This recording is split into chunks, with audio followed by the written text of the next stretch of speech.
السلام علیکم ورحمۃ اللہ وبرکاتہ۔ بسم اللہ الرحمن الرحیم۔ شروع کرتا ہوں اللہ کے نام سے جو بڑا مہربان نہایت رحم والا ہے۔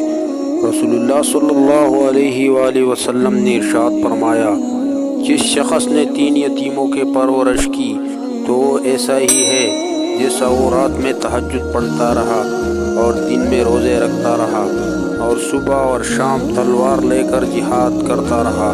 میں اور وہ شخص جنت میں اس طرح بائی بائی ہو کر رہیں گے جیسا یہ 2 انگلیاں ہیں۔